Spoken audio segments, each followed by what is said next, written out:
வணக்கம் மாணவர்களே. பரதநாட்டியம் தரம் 10க்குரிய அறிமுறை தொடர்பான விடயங்களை பார்ப்போம். முதலில் பாத்திர பிராணன்கள். பாத்திர பிராணன்கள் எனும்போது நாட்டிய பெண்ணிற்கு இருக்க வேண்டிய 10 குணங்கள் பாத்திர பிராணன்கள் என்று சொல்லப்படுகின்றது. ஒரு நாட்டிய பெண்ணுக்கு இருக்க வேண்டிய 10 பிராணன்கள் பாத்திர பிராணன்கள் என்று சொல்லப்படுகின்றது. இந்த பாத்திர பிராணன்கள் அந்த பிராணங்கள் என்றும் கூறுவர். இந்த பாத்திர பிராணத்துக்குரிய ஸ்லோகம் ஜபக் ஸ்ரத்வம் ரேகாச்ச பிரம்மரி திருஷ்டி அஷ்டமக மேதா சிரத்த பச்சோ கீதம் பாத்திர பிராண தசாஸ்மிருதக. இவ்வாறாக இந்த பாத்திர பிராணனுக்குரிய ஸ்லோகம் காணப்படுகின்றது. அதனுடைய கருத்து ஜபக். ஜபக் என்னும் போது வேகம். ஒரு நாட்டிய பெண் வேகமுடையவர்களாக சுறுசுறுப்புடையவர்களாக இருக்க வேண்டும். ஸ்ரத்வம் உறுதி, மன உறுதி உடையவர்களாகவும், ரேகா வடிவமைப்பு, ஒரு விடயத்தை எடுத்து அதனை கொண்டு செல்கின்ற ஒரு நல்ல வடிவமைப்புடையவர்களாகவும், பிரம்மரி சுற்றி ஆடுதல், தமது ஆடலை விறுவிறுப்பாகவும் சந்தர்ப்பத்துக்கு ஏற்றவாறு சுற்றி ஆடுவதாகவும், திருஷ்டி கண் பார்வை. எமது நடனத்துல முக்கியமானது கண்ணுக்குரிய பாவங்கள். கண்ணை அகல பார்வை, கண்ணுக்குரிய பாவங்களை வெளிப்படுத்தி அதனை கொண்டு வரக்கூடியவாறு ஒரு நாட்டிய பெண் இருக்க வேண்டும். களைப்பின்மை, அஷ்டமக என்று சொன்னால் களைப்பின்மை.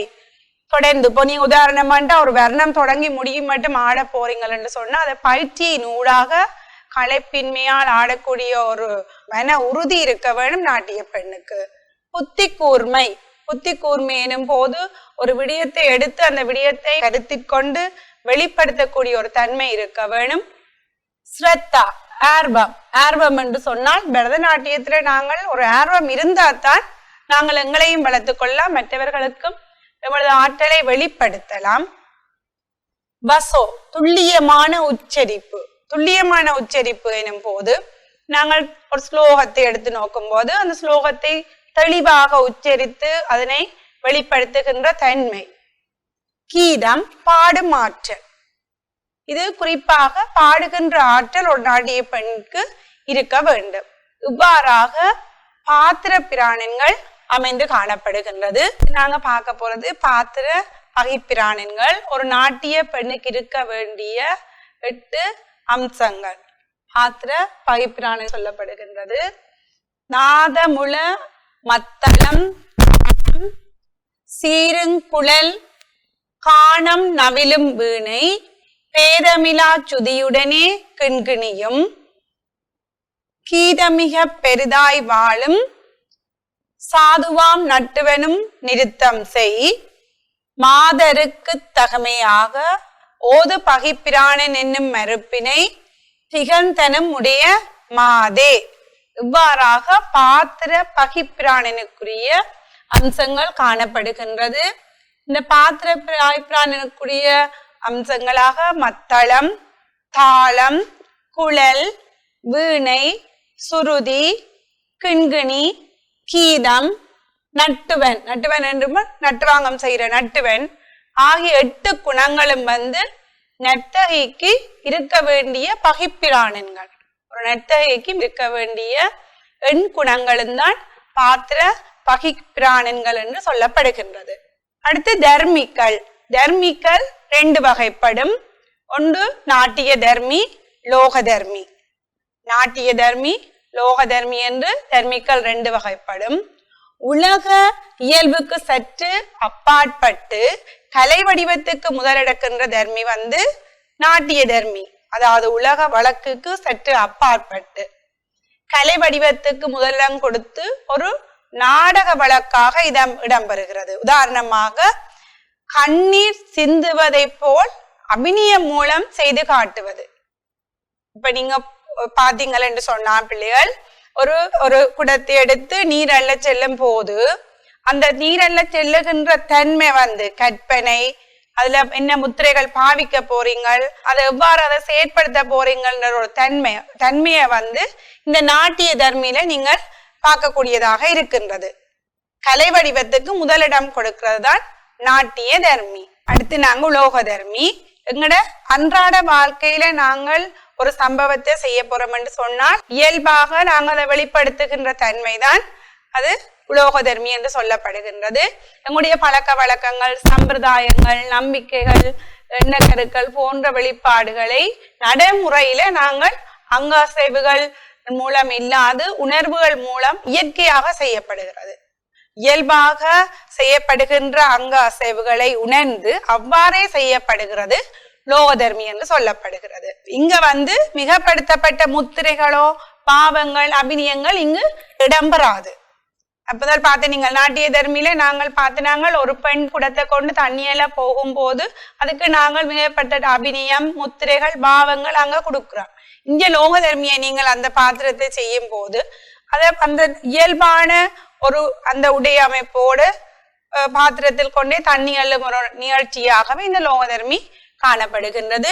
லோகதர்மியின் பிரதான அம்சங்கள் பாத்திரங்களுடைய இயல்பான நடத்தைகளை காட்டுவது, இங்கே மிகப்படுத்தல் அற்றது, லலித அசைவுகள் இங்கு காணப்பட மாட்டாது, மரபி பின்னணி மற்றும் அரங்க பொருட்களை பெருமளவில் பயன்படுத்தலாம் லோகதர்மியில. இவ்வாறாக தர்மிகள் நாட்டிய தர்மி லோக தர்மி என்று வகைப்படுத்தப்பட்டிருக்கின்றது. அடுத்து நாங்க பார்க்க போறது கிராமிய இசை கருவிகளில தவில் உடுக்கு பற்றி பார்ப்போம். தவில் ஒரு தோற்கருவிகள்ல ஒன்றுதான் தவில். இது கிராமிய இசை கருவிகளிலும் ஒன்றாக காணப்படுகின்றது. பலாமரத்தினாலே செய்யப்பட்டது, அதாவது பதப்படுத்தப்பட்ட பலாமரத்தினால் எடுத்து செய்யப்பட்டதுதான் இந்த தவிலுக்குரிய மரம். இருபுறமும் தோளால் போர்த்தப்பட்டிருக்கும்.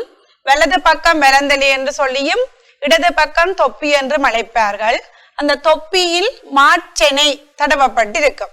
தொப்பியில வந்து இடது பக்கத்துல மாற்றனை தடவப்பட்டிருக்கும். தவிலுடைய படத்தை பார்த்தீங்கள் என்று சொன்னா தெரியும். இந்த தவிலை வந்து இது இடந்தலை என்று சொல்லியும் இது வெலந்தலை. தோல் வேர்கள், இது வேர்கள் நுழைவதற்குரிய 11 துளைகள் இங்கின்றது. தோளால் சுற்றப்பட்ட மூங்கில், வளைத்து மூங்கில் காணப்படுகின்றது.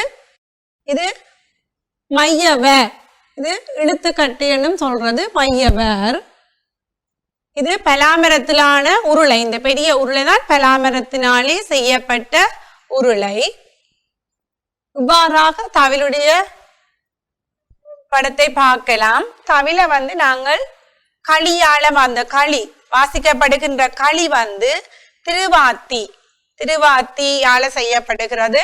இல்லாட்டிக்கு சந்தன மரத்தாலையும் செய்யலாம். தமிழ் பாவிக்கப்படுகிற முறை பார்த்தீங்கள் என்று சொன்னா வலது பக்கம் கையால் அரைந்தும் இடது பக்கம் களியினாட் கொட்டியும் வாசித்தார்கள். இந்த களி வந்து ஏற்கனவே பார்த்து நீங்கள் திருவாத்தி பூவரசு சந்தன மரத்தினால் செய்யப்படலாம். தவில் வாசிக்கும் போது தோளிண்ட முன்பக்கத்துல தொங்க விட்டு நின்று வாசிப்பார்கள். தற்காலத்தில் வந்து இதை இருந்தும் வாசிக்கணும். அதை விட கையில வந்து கூடு போட்டு வாசிப்பார்கள். கையில பாத்தீங்கள் என்று சொன்னால் கூடு போட்டு வாசிப்பார்கள். இந்த படத்திலே காட்டப்பட்டிருக்கிறது இதான் கூடு. கையில் கூடு போட்டு வாசிப்பார்கள். நீங்கள் ஆலயங்களிலே பார்த்திருக்கலாம், நீங்க விழாக்களிலும் பார்த்திருக்கலாம். அடுத்து தவிலிண்ட வகை திமிரி பேரி என்று சொல்லி 2 வகை இருக்குது. இதுல திமிரி என்றது பெரிய உரு, பேரி என்றது சின்ன உரு. தவிக்கூடிய மறு பெயர்கள் மங்களவாத்தியம், ராஜவாத்தியம் என்றும் சொல்லப்படுகின்றது. தவிலிண்ட மறு பெயர் மங்களவாத்தியம், ராஜவாத்தியம் என்றும் சொல்லப்படுகின்றது.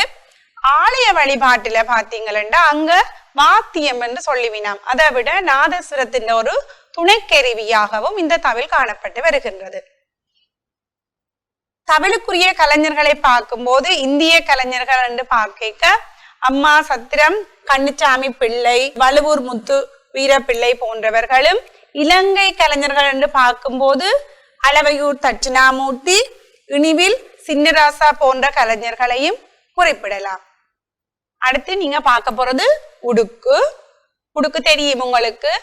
உடுக்கு எப்படி இருக்குமென்று இந்த படத்துல காட்டப்பட்டிருக்கிறது பாருங்க, சிவபெருமானுடைய கையில் உடுக்கு இருக்கிறது நீங்க எல்லாரும் பார்த்திருப்பீர்கள்.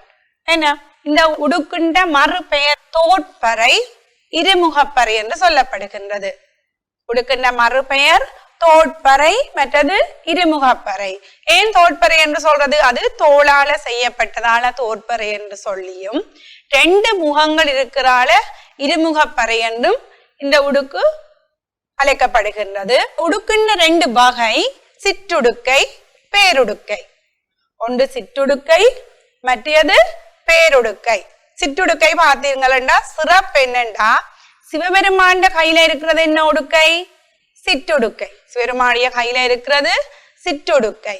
நீங்க ஆலயங்கள்ல காணப்படுகிறது பேருடுக்கை. உடுக்கில் இன்னும் விசேஷம் என்னன்னா, இந்த சிற்றுடுக்கை சிவபெருமானின் கையில் இருப்பதால அத டமருகம், துடி என்றும் நாங்கள் அழைக்கிறோம்.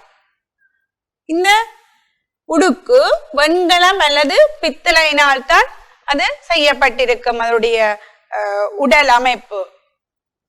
மேலும் இந்த உடுக்கு பிரம்பு அல்லது மர விழுதினால் அதை வட்டமாக வளையமாக கட்டி மாட்டு தோலை ஒட்டி 2 தட்டுக்கள் செய்து, அந்த 2 தட்டுக்களும் 2 முகங்களிலும் பொருத்தி துளைகள் வாயிலாக நூல் கயிற்றை நுழைத்து உடல் வழியாக செலுத்தி 2 புறங்களும் இழுத்து கட்டுவார்கள். அந்த உடுக்கு சுருங்கிய இடைப்பகுதியில் துணி கட்டப்பட்டிருக்கும். நாடாண்டு கட்டப்பட்டிருக்கும். துணியின் 2 மூலையும் இடது கையில நாங்க உடுக்க வைத்திருப்பது போல கையுக்குள்ள அந்த துணி அமைந்திருக்கும். தோல் பகுதியை கையால் தட்டி வாசிப்பார்கள். துணியை நெகிழ்த்தியும் இறுக்கியும் பிடிப்பதன் ஊடாக நல்ல ஒரு ஓசை உணர்வை தூண்டி ஓர் அமானுஷ்ய சூழலை உண்டாக்குகிறது இந்த உடுக்கின்ற ஓசை. இனி நாங்கள் இந்த உடுக்கு என்ற பெயர் பெற காரணம் யாது என்று பார்ப்போம். ஏன் காரணம்? உடு என்றால் சுற்றி கட்டுதல், அதாவது நீண்ட வேர்களினால சுற்றி சுற்றி கட்டுறதாலதான் அது உடுக்கு என்ற பெயர் வந்தது. இது ஏறத்தாழ 1 அடி நீளம் உள்ளது உடுக்கு. உடுக்கு வாசிக்கும் முறை, நடுவிலே கட்டப்பட்ட துணி இல்லது நாடாவை கையினால் அழுத்தி கொடுக்கும் போது சுருதி அதிகமாகி ஒலிக்கும். அதுதான் எங்களுக்கு காதுக்கு இனிமையாக இருக்கின்றது. அதாவது இந்த கையினால நாங்க அழுத்தி கொடுக்கறத வச்சுக்கொண்டுதான் சுருதி வெளிப்படுகின்ற தன்மையை நாங்கள் காணலாம். இந்த உடுக்கு பயன்படுத்தப்படுகின்ற சந்தர்ப்பங்கள் தெருப்பாடகர்கள், நல்லதங்கால் கதை, காத்தவராயன் கூத்துக்கள் மற்றும் குறி சொல்வோரும் பயன்படுத்துகின்றார்கள். கிராமப்புறங்கள்ல பாத்தீங்கன்னா அங்க பேய் பிசாசு விரட்டுவோரும் இந்த உடுக்க பயன்படுத்தப்பட்டு வருகிறார்கள். அடுத்து நாங்கள் பார்க்க போறது ஜதீஸ்வரம். ஜதீஸ்வரம் உங்களுக்கு தெரியும், நாட்டிய உருப்படிகள்ல 2வதாக இடம்பெறுகின்ற உருப்படி ஜதீஸ்வரம். இது ஜதியும் ஈஸ்வரமும் இணைந்து வருவதால ஜதீஸ்வரம் என்று அழைக்கப்படுகின்றது. கருத்தற்ற அழகிய ஆடல் வடிவங்களை கொண்ட ஒரு நிறுத்தம் தான் இந்த ஜதீஸ்வரம். அதாவது நிறுத்தம் என்றால் தாள கட்டுப்பாட்டுக்குள் அடங்கி கருத்தை புலப்படுத்தாத உருப்படி. என்ன, தாள கட்டுப்பாட்டுக்குள் அடங்கி கருத்தை புலப்படுத்தாத உருப்படிதான் ஜதீஸ்வரம்.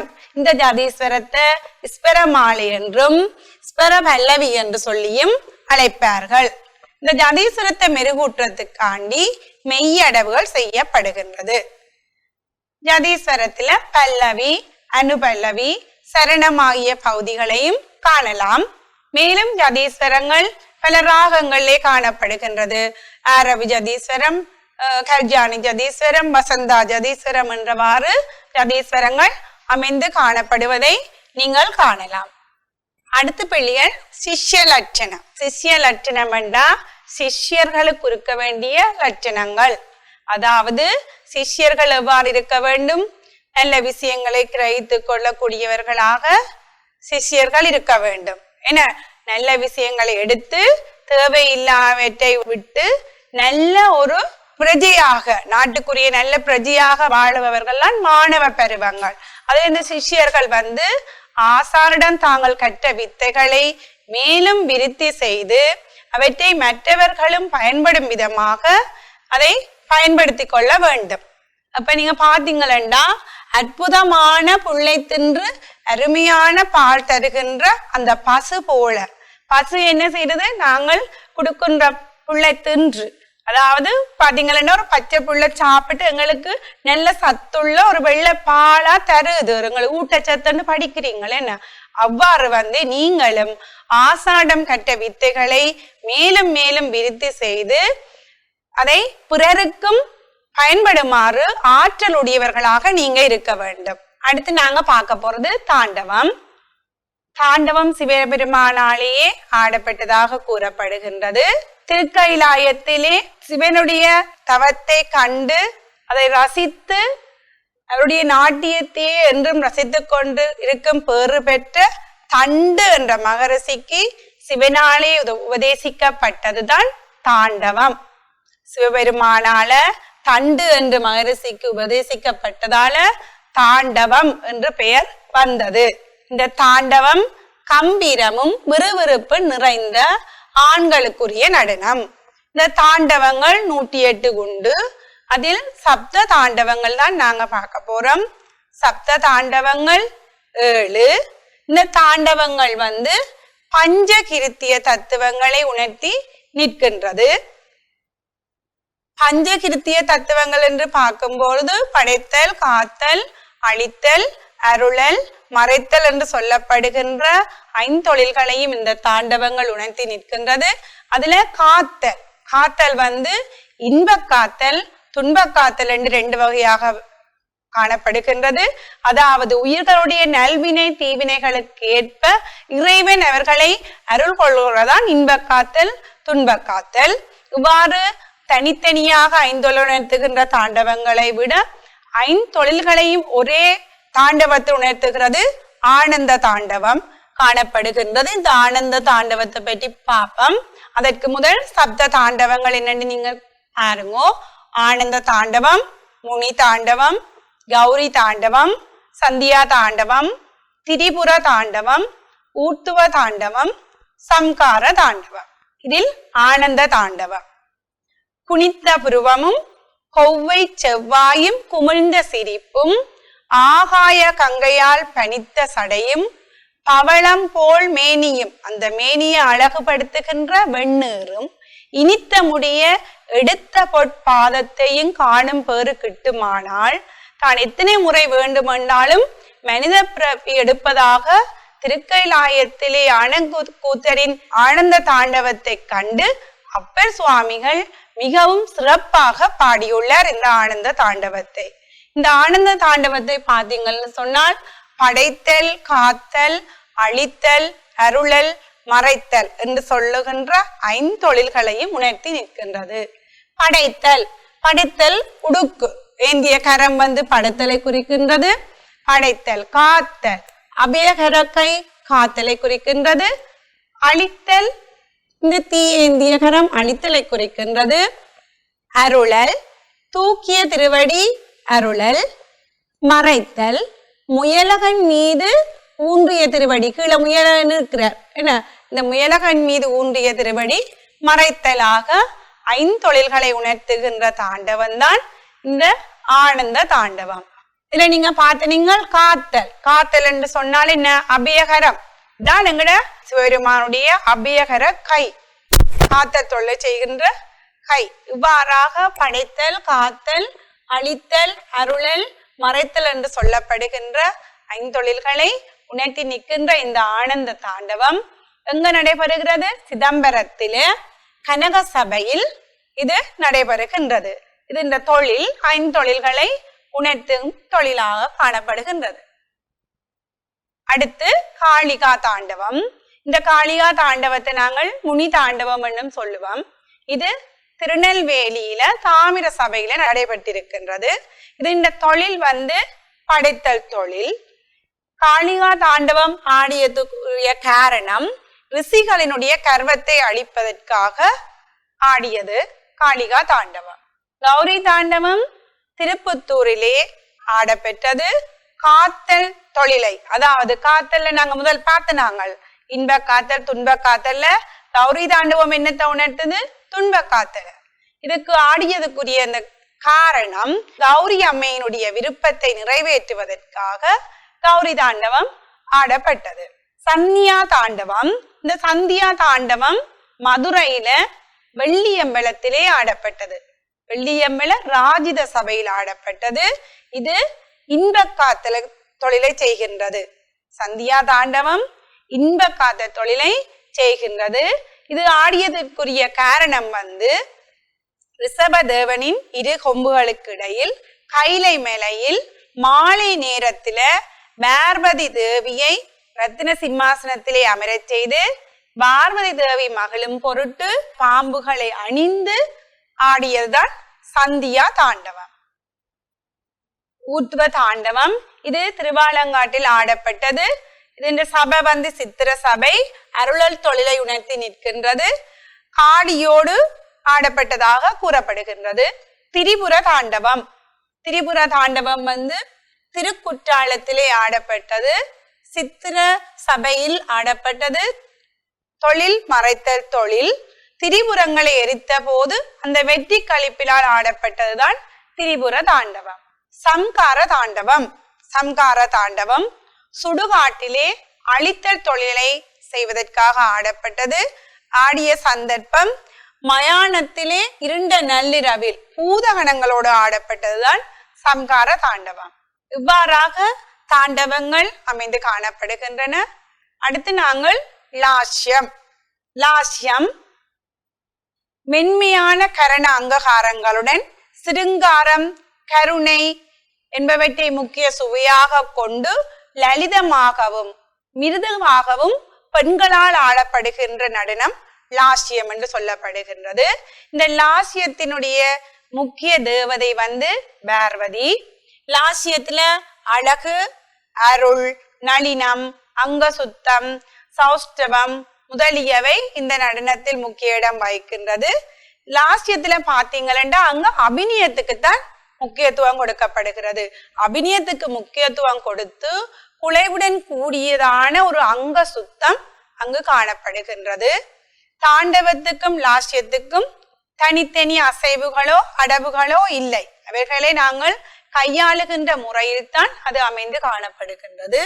ஆணுக்கும் பெண்ணுக்கும் உள்ள இயல்பான குண வேறுபாடு அந்த அசைவுகளின் பிரதிபலிப்பால தான் இது தாண்டவமா லாஸ்யமா என்று நாங்கள் காணக்கூடியதாக இருக்கின்றது. உதாரணமாக பாத்தீங்கன்னா ஒரு அடவை ஆணும் பெண்ணும் ஆடுக்க, ஆணும் ஆடும்போது ஒரு கம்பீரத்தோட ஆடுவார். பெண் அந்த நடனத்தை ஆடும்போது லாவண்யமாக குலைவுடன் ஆடுவார்கள். இதுதான் ரெண்டுக்கும் உள்ள வேறுபாடாக அமைந்து காணப்படுகிறது. பெண்கள் மென்மைத்தன்மையுடன் ஆடுவார்கள். இதுதான் அதற்குரிய வேறுபாடாக அமைந்து காணப்படுகின்றது. உமாதேவி கிருஷ்ணனின் பேரனாகிய அனிருத்தன் மனைவியும் மானாசுரனுடைய மகளுமாகிய உசைக்கு கற்றுக் கொடுக்கப்பட்டதுதான் இந்த லாஸ்யம். பின்பு இந்த உசையால் துவாரகையில் உள்ள பெண்களுக்கு கற்றுக் கொடுக்கப்பட்டு அவர்கள் மூலமாகத்தான் லாஸ்யம் எங்கும் பரவ தொடங்கியது. இவ்வாறாக தாண்டவம், லாஸ்யம், பரதநாட்டியத்தில் இரு பெரும் பிரிவுகள், ஒன்று தாண்டவம், மற்றது லாஸ்யம் என்பதை நீங்கள் ஏற்கனவே கற்றிருக்கின்றீர்கள். அடுத்து நாங்கள் பார்க்க போறது பிள்ளைகள் தஞ்சை பெருங்கோயிலை பற்றி பார்ப்போம்.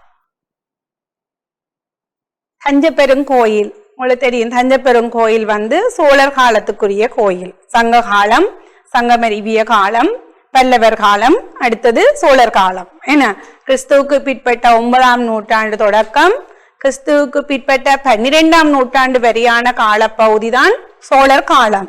இந்த சோழர் காலத்தை பாத்தீங்கன்னு சொன்னா பொற்காலம் என்று சொல்லப்படும். நீங்க எல்லாருமே ஏற்கனவே படித்திருப்பீர்கள். இந்த சோழர் காலத்துல பிள்ளைகள் கட்டிட நுணுக்கத்திலையும் கலை நுணுக்கத்திலையும் சோழர் கால சிற்பங்கள் சிறந்து விளங்கி காணப்பட்டதை நீங்கள் காணக்கூடியதாக இருக்கின்றது. அதை விட சோழர் காலத்துல தேவார திருப்பதிகங்கள் பாடுபவர்களுக்கு மானியங்களை வழங்கி கௌரவித்தார்கள்.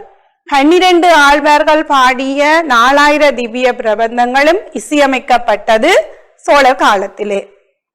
மேலும் சோழர் காலத்தின் சிறப்பை பார்த்தீங்கன்னா 1ஆம் ராஜராஜன் தொடக்கம் 1ஆம் குலோத்துங்கன் வரையான காலப்பகுதி சிறப்பானதாக காணப்பட்டது. இந்த ராஜராஜன் கட்டிய தஞ்சை பெருங்கோயில் இந்த சோழர் காலத்துக்குரியது, மிகவும் ஒரு பெருமைக்குரிய விடயம். இவ்வாறான இந்த சோழ பேரரசின் தலைநகர் தஞ்சாவூர். தமிழகத்தில் தஞ்சாவூர் மிகவும் பெருமை மிக்க ஊர்.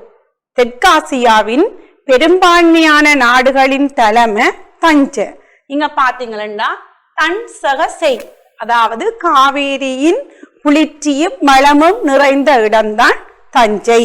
அந்த தன்சகசை சக ஊரோட சேர்ந்து தஞ்சாவூர் என்ற பெயர் ஏற்பட்டது.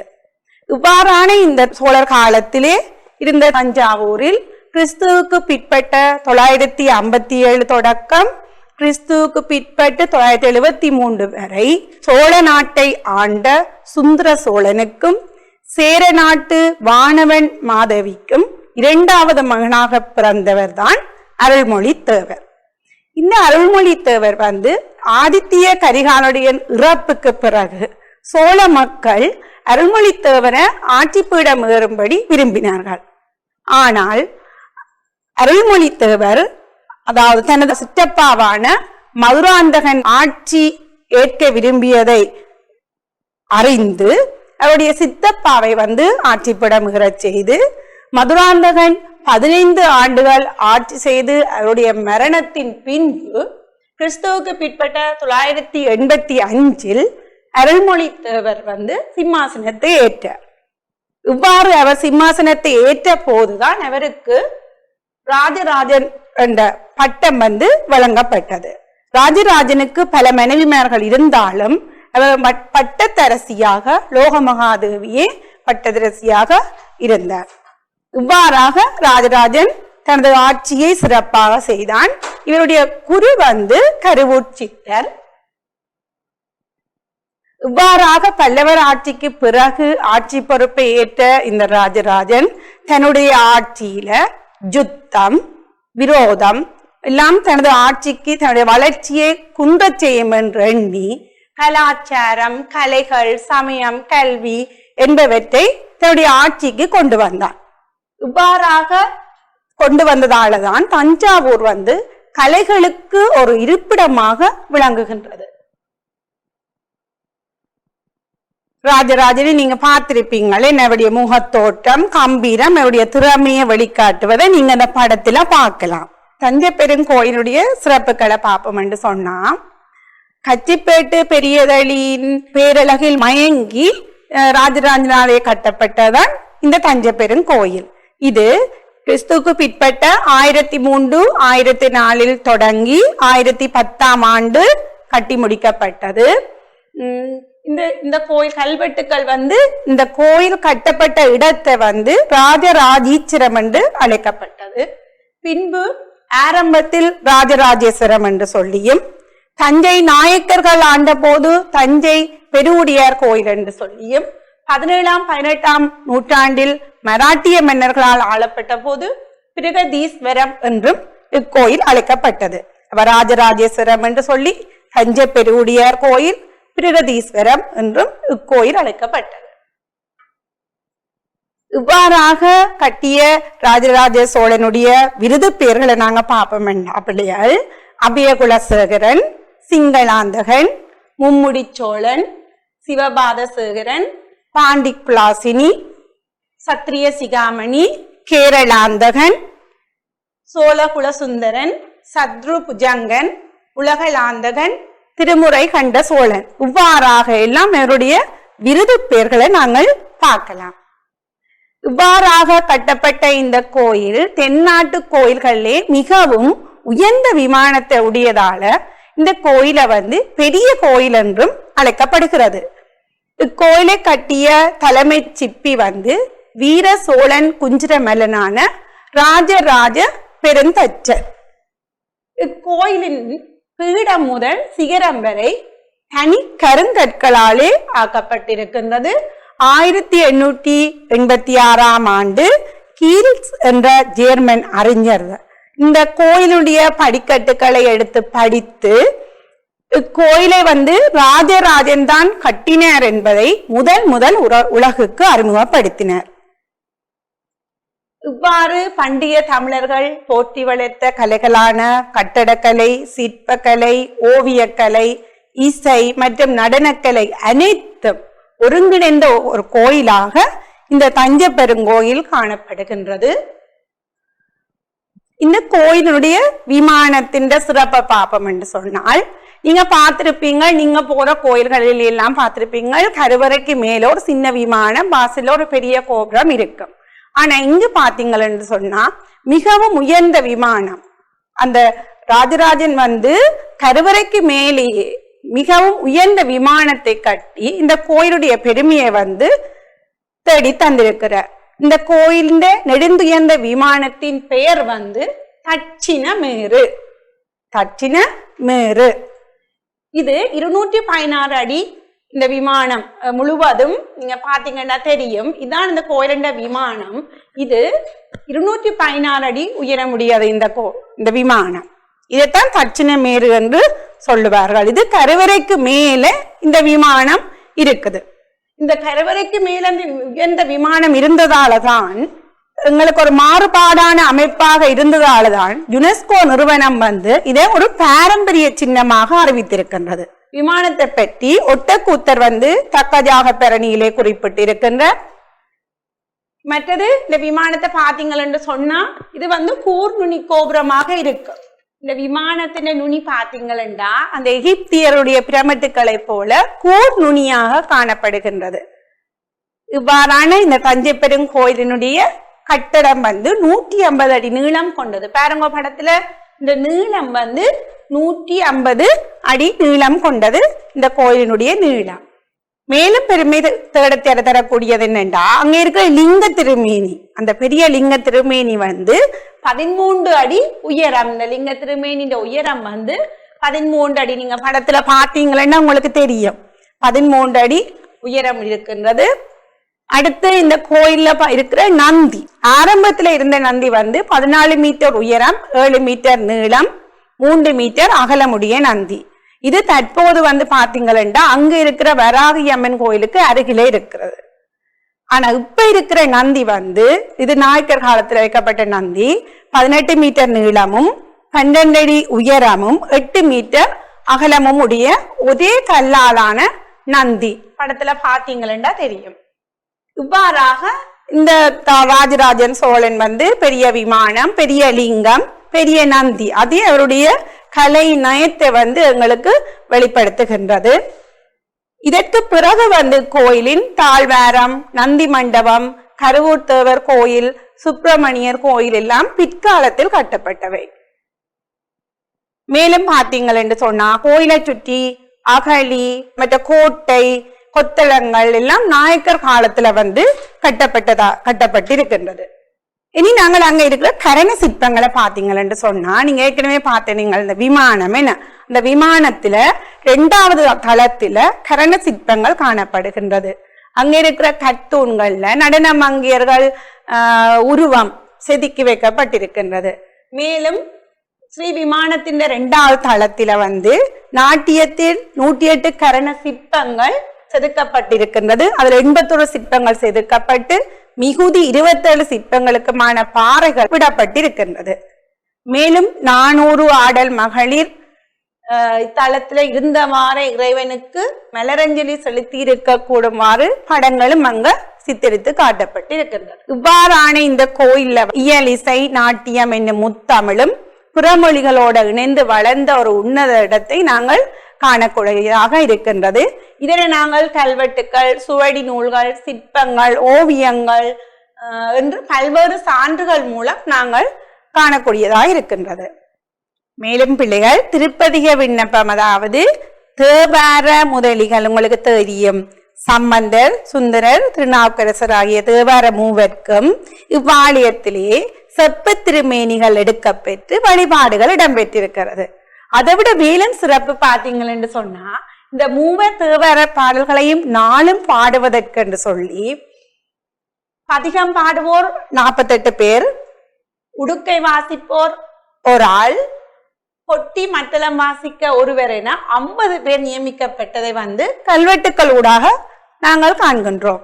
உண்மையிலே சிறப்பு என்ன, தேவார முதலிகள் பாடுறதுக்கு 1000 ஆண்டுகளுக்கு முன்பே அவருடைய பாடல்களை பாடுவதற்கென்றும் ஆட்களை தெரிவு செய்து அவர்களுக்குரிய மரியாதை இந்த கோயில் வழங்கப்பட்டிருக்கின்றது. இவ்வாறான இந்த தஞ்சை பெருங்கோயில்ல எங்களுடைய நாட்டிய கலையை பார்த்தீங்கன்னு சொன்னால் அங்க நாட்டிய கலை வளர்த்த அளவிற்கு வேற எங்கேயும் நாட்டிய கலை போற்றப்பட்டதாக நாங்க அறியவில்லை. அங்க பாத்தீங்கன்னு சொன்னா நாட்டிய கலைஞர்கள் 400 பேர், அதை விட அவர்களுக்கு நட்டுவனர்கள் 7 பேர், உடன் பாடுவோர் 4 பேர், மோர்சியம் வசைப்போர் 2 பேர், கானம் பாடுபவர்கள் 2 பேர், வங்கியம் வாசைப்போர் 3 பேர், பாட விடியம் இசைப்போர் 4 பேர், உடுக்கை வாசிப்போர் 2 பேர், மேலும் வீணை வாசிப்போர் 2 பேர், ஆரியம் பாடுவோர் 3 பேர், தமிழ் பாடுவோர் 4 பேர், கொட்டி மத்தளம் வாசிப்போர் 3 பேர், முத்திரை சங்கூதுபோர் 3 பேர், பக்கவாத்தியம் வாசிப்போர் 3 பேர், கந்தர்வர்கள் 3 பேர், உபச்சர்கள் அல்லது மத்தளம் இசைப்பவர்கள் 20 பேர், சகடை வாசிப்போர் 66 பேர். இவ்வாறாக 530 பேர் இந்த கோயில் மொத்தமாக பணியாற்றி உள்ளனர். இதனை நாங்கள் கல்வெட்டு தகவலின் ஊடாக அறிய முடிகின்றது. 400 தேவரடியார்களுக்கு 2 தளிச்சேரிகளை அமைத்து மன்னன் வழங்கினான். மேலும் தேவரடியார்களின் வீட்டு இலக்கங்கள், அவர்கள் முன்பு பணி செய்த இடம், அவர்களின் சொந்த ஊர் ஆகிய அனைத்தும் இங்கே குறிப்பிடப்பட்டுள்ளது. கோயில் பூசை வேளைகளிலும் திருவிழா காலங்களிலும் நாட்டியம் இடம்பெற்றிருக்கின்றது.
नमो भगवते रुद्राय ओम नमस्ते रुद्रमण्यवपुतो दैषणे नमः.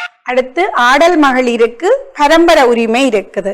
எவ்வாறு என்று சொன்னா, இங்கு நியமிக்கப்பட்ட பெண்கள் இறந்தாலோ அல்லது வெளியூருக்கு சென்று விட்டாலோ உரிமையுடைய குடும்பத்தாரே இக்காணியை பெற முடியும். இவ்வாறு உரிமையுடையவர்கள் எவரும் அக்குடும்பத்தில் இல்லையெனில் தகுதியுடையவர்கள் வேறு ஒருவரை நியமிக்கலாம் என்று அரசு ஆணை கூறுகின்றது.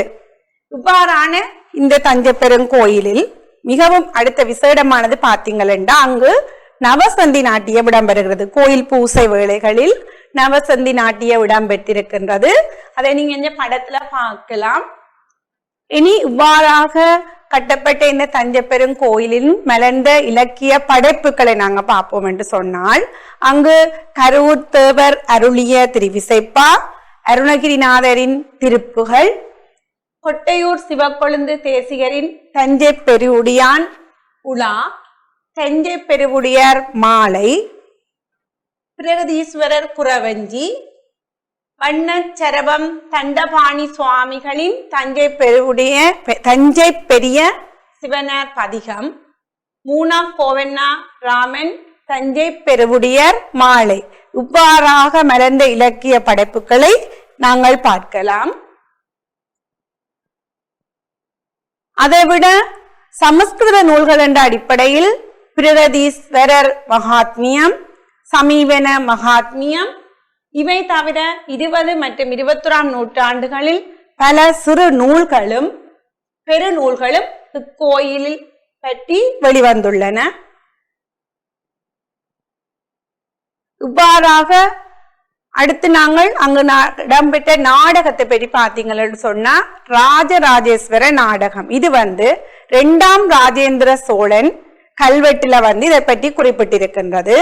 கிறிஸ்துவுக்கு பிற்பட்ட 1057 தொடங்கி ஆண்டுதோறும் நடைபெறும் வைகாசி மாத பெரிய விழாவின் போது தஞ்சை ராஜராஜேஸ்வர முடியார் கோயிலில் இந்நாடகம் நடத்துவதற்கு திருவாளன் திருவமுது குன்றனான விஜயராஜேந்திர ஆச்சாரியனுக்கு மன்னனே ஆண்டுதோறும் 120 கலம் நெல் வழங்க ஆணை பிறப்பித்தான் என்று கூறப்படுகின்றது. மேலும் நாயக்கர் காலத்திலையும் இந்த கோயில் சிறப்புற்று விளங்கி இருக்கின்றது. குறிப்பாக பாகவத மேளம் எனும் இசை நாட்டிய நாடகம் நிகழ்ந்ததாக தஞ்சை அரண்மனை நூலகத்து ஆவணங்கள் மூலம் அறிய முடிகின்றது. சரவேந்திர பூவாள குறவஞ்சி கொட்டையூர் சிவக்கொழுந்து தேசிகரால் இது இயற்றப்பட்டு தஞ்சை நால்வரால் இசையமைப்பு செய்யப்பட்டு பெரிய கோயிலில ஆண்டுதோறும் மகோத்சவத்தின் 8ஆம் நாள் அஷ்டகொடி நாள் என்று நடிக்கப்பட்டு வருகின்றது.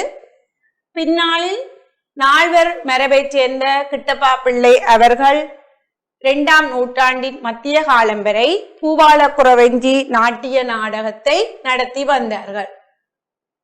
திருக்கோயில்களில் தேவதாசியர் ஒழிப்பு சட்டம் நிறைவேறியதால பாரம்பரியமாக வந்த இந்த நாட்டியம் வழக்கொழிந்து போய்விட்டது.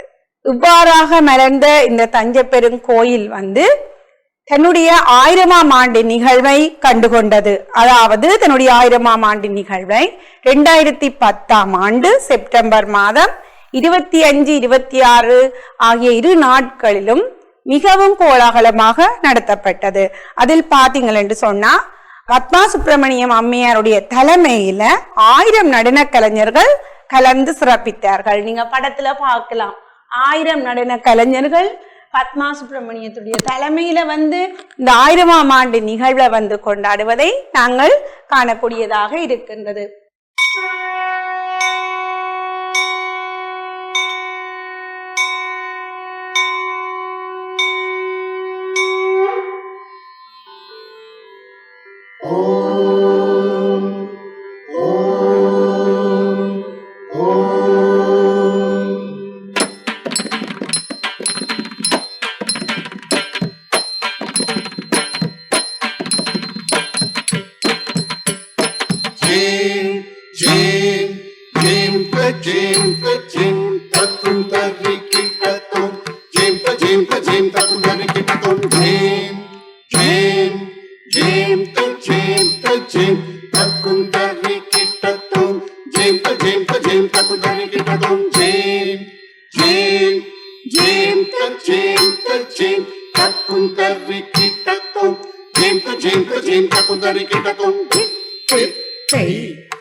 இவ்வாறாக தஞ்சை பெருங்கோயிலுடைய சிறப்பை பற்றி பார்த்துறாங்க. விமானம், அங்கு காணப்படுகின்ற லிங்கம், நந்தி, அங்கு கலைகளை மேற்கொண்ட விதங்கள், நவசந்தி நாட்டியம் இடம்பெற்றிருக்கின்றது. அதை விட 1000ஆம் ஆண்டு நிகழ்வு கோலாகலமாக இடம்பெற்றிருக்கின்றது. எல்லாத்தை பற்றி நாங்கள் இவ்வளவு நேரமும் பார்த்து நாங்கள் சரி பிள்ளையே நாங்கள் இவ்வளவு நேரம் நாங்கள் பார்த்ததை பார்ப்போம். என்ன பாத்திர பிராணங்கள் பார்த்த நீங்கள் என்ன பாத்திர பிராணங்கள் எத்தனை 10 என்ன பாத்திர பிராணங்கள். அடுத்தது பாத்திர பை பிராணங்கள் 8 பார்த்த நீங்கள். தர்மிகள் பார்த்த நீங்கள் என்ன தர்மிகள் எத்தனை வகை நாட்டிய தர்மி லோக தர்மி என்று நாட்டிய தர்மி லோக தர்மியை பற்றி பார்த்த நீங்கள். அடுத்தது நாங்கள் ஜதீஸ்வரம் பற்றி பார்த்துறாங்க. நாட்டிய கச்சேரி அமைப்புல 2ஆவதாக வருகின்ற உருப்படி ஜதீஸ்வரம் பற்றி பார்த்து நாங்கள். அடுத்தது கிராமிய இசை கருவிகள்ல தவில் உடுக்கு தவில் பற்றி பார்த்து நாங்கள். அடுத்தது உடுக்க பற்றி பார்த்தோம். அடுத்து வந்து சிஷ்ய லட்சணம் என்ன ஒரு சிஷ்யன் வந்து எவ்வாறு இருக்கணும் என்ன குணங்களோட இருக்க வேண்டும் என்று சொல்லி சிஷ்ய லட்சணம் பார்த்தோம். தாண்டவம் சிவருமானாடிய தாண்டவங்கள் பற்றி பார்த்தாங்க. 108 தாண்டவங்கள், அதுல முக்கியமான 7 தாண்டவங்களை பற்றி பார்த்தோம். லாஸ்யம் பெண்களுக்குரிய நடனம். லாஸ்யம் என்ன பெண்மையின் மென்மையை வெளிப்படுத்துகின்றது லாஸ்யம் என்று சொல்லி நாங்கள் லாஸ்ய பற்றி பார்த்து இறுதியாக தஞ்சை பெருங்கோயிலை பற்றி பார்த்து நாங்கள். விழாத்தையும் நீங்கள் பிள்ளைகள் வடிவாக கிரகித்து ஸ்லோகங்களை வடிவாக நல்ல உச்சரிப்புடன் பாடமாக்கி உங்களுடைய பரீட்சையை நீங்கள் எதிர்கொள்ள வேணும் பிள்ளைகள். இனி நாங்கள் மதிப்பீட்டை பார்ப்போம். நாங்கள் இப்ப நாங்க மதிப்பீட்டுக்கு போவோம். மதிப்பீடு நாட்டிய பெண்ணுக்கு இருக்க வேண்டிய பண்புகளை குறிக்கும் பிராணின் இது. ஒரு நாட்டிய பெண்ணுக்கு இருக்க வேண்டிய பண்புகளை குறிக்கின்ற பிராணின்கள். இது பண்புகளை குறிக்கும் பிராணன் பாத்திர பிராணன்கள். நாட்டிய பெண்ணுக்கு இருக்க வேண்டிய பண்புகளை குறிக்கும் பிராணன் வந்து பாத்திர பிராணன்கள். இந்த பாத்திர பிராணன்கள் எத்தனை வகைப்படும் என்று கேட்டிருக்குது. எத்தனை வகைப்படும் பாத்திர பிராணன்கள்? 10 வகைப்படும். ஏன்னா உங்களுக்கு தெரியும், நீங்க பார்த்திருக்கிறீங்க. அடுத்தது மேதா என்பதன் கருத்து. மேதாண்ட சொல்லுங்க வருது என்று பார்க்க வேணும். மேதாண்டா என்ன? புத்தி கூர்மை. மேதா என்பது புத்தி கூர்மை. அடுத்தது பாத்தீங்கள் என்று சொன்னா நாதமுள மத்தளம் என தொடங்கும் ஸ்லோகம் யாது? நாதமுள மத்தளம் என தொடங்கும் ஸ்லோகம் யாது? உங்களுக்கு கணக்க ஸ்லோகம் இருக்குது. அப்ப நீங்க யோசிக்க வேண்டும். நாதமுள மத்தளம் என்று வருது. அப்ப ஒரு பக்கவாத்தியத்தோட சம்பந்தப்பட்டது. அப்ப எங்க வருது? பாத்திர பகிப்பிராணன் என்று நீங்களுடனே அறியக்கூடியதாக இருக்க வேண்டும். அடுத்த கேள்வி, தர்மிகள் எத்தனை வகைப்படும்? அவை தர்மிகள் எத்தனை வகைப்படும்? 2 வகைப்படும். அவை ஒன்று நாட்டிய தர்மி, மற்றது லோக தர்மி. நாட்டிய தர்மி லோக தர்மி. நாட்டிய தர்மி என்றால் என்னன்னு உங்களுக்கு தெரியும். என்ன நாட்டிய தர்மி என்று சொன்னால் நாட்டியத்திற்குரிய பாவனையில செய்யறது நாட்டிய தர்மி. லோக தர்மி என்று சொன்னா எங்கட சாதாரணமாக உலக இயல்புகளை வெளிக்காட்டுவது லோக தர்மி. ஏன்னா நீங்க அதை பற்றி எல்லாம் முதலே பார்த்திருக்கிறீங்க. அடுத்தது வந்து உலக அதுவும் இது சம்பந்தமான ஒரு கேள்விதான் உங்களுக்கு வந்திருக்குது. உலக இயல்பிற்கு சற்று அப்பாற்பட்டு கலை வடிவத்திற்கு முதலிடம் அளிக்கும் தர்மி எது? நாட்டிய தர்மி. என்ன அடுத்தது தவில் எத்தனை வகைப்படும்? அவை தவில் எத்தனை வகைப்படும்? 2 வகைப்படும். அவை ஒன்று திமிரி, மற்றது பாரி. தவில் செய்ய பயன்படும் மரம். தவில் செய்ய பயன்படும் மரம் பலாமரம். என்ன அடுத்த கேள்வி, ராஜவாத்தியம் என்று அழைக்கப்படும் வாத்தியம் யாது? ராஜவாத்தியம் என்று அழைக்கப்படும் வாத்தியம் தவில். அடுத்து உடுக்கின் மறுபெயர் யாது? உடுக்கு உங்களுக்கு தெரியும். உடுக்கின்ற மறுபெயர் யாது? உடுக்கின்ற மறுபெயர் தோட்பறை, இருமுகப்பறை. என்ன சொல்றது? ஒரு தோட்பறை, மற்றது இருமுகப்பறை. சுவருமானது கையில் இருக்கும் உடுக்கு எவ்வாறு அழைக்கப்படும்? சிவபெருமான் கையில் இருக்கும் உடுக்கு எவ்வாறு அழைக்கப்படும்? டமருகம் என்று அழைக்கப்படும். ஐந்தொழிலை உணர்த்தும் தாண்டவம் எது? ஐந்தொழில் உங்களுக்கு தெரியும். படைத்தல், காத்தல், அழித்தல், அருளல், மறைத்தல் என்று சொல்லப்படுகின்ற அந்த 5 தொழில்களையும் ஒரே வடிவத்தில் உணர்த்துகின்ற தாண்டவத்தை பற்றி தான் கேட்டிருக்கிறான். அப்ப 5 தொழில்களையும் உணர்த்தும் தாண்டவம் ஆனந்த தாண்டவம். 5 தொழில்களை உணர்த்தும் தாண்டவம் ஆனந்த தாண்டவம். அடுத்த கேள்வி, ஜதீஸ்வரம் என்றால் என்ன? ஜதீஸ்வரம் என்றால் என்ன? ஜதியும் ஈஸ்வரமும் சேர்ந்து வருவதால் அது ஜதீஸ்வரம் என்று அழைக்கப்படுகின்றது. ஜதியும் ஈஸ்வரமும் சேர்ந்து வருவதால் ஜதீஸ்வரம் என்று அழைக்கப்படுகின்றது. காளிகா தாண்டவம் ஆடப்பட்ட சபை. 7 தாண்டவங்கள்ல காளிகா தாண்டவம் ஆடப்பட்ட சபையை கேட்கினான். இந்த சபை தாமிர சபை.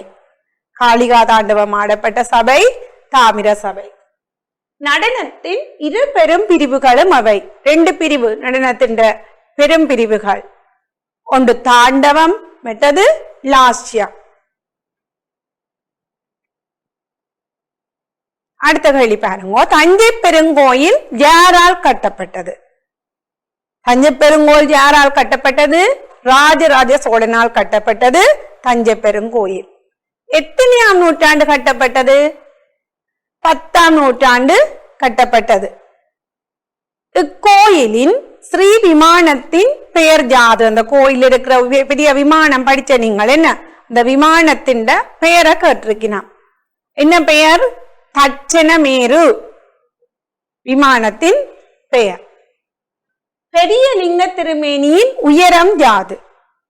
பெரிய லிங்க திருமேனி பாத்தீங்க, அதுண்ட உயரத்தை கேட்கினான்.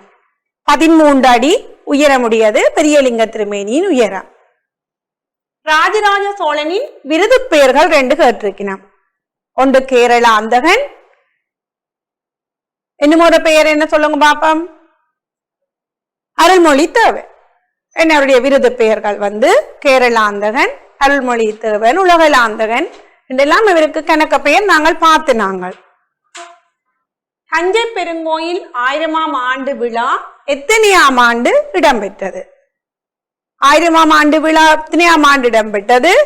2010ஆம் ஆண்டு செப்டம்பர் மாதம் இடம்பெற்றது.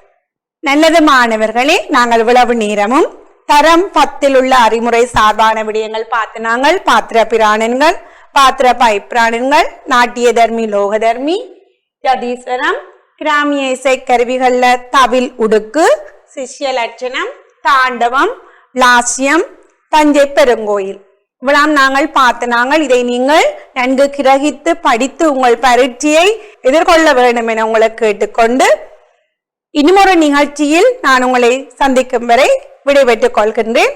நன்றி, வணக்கம்.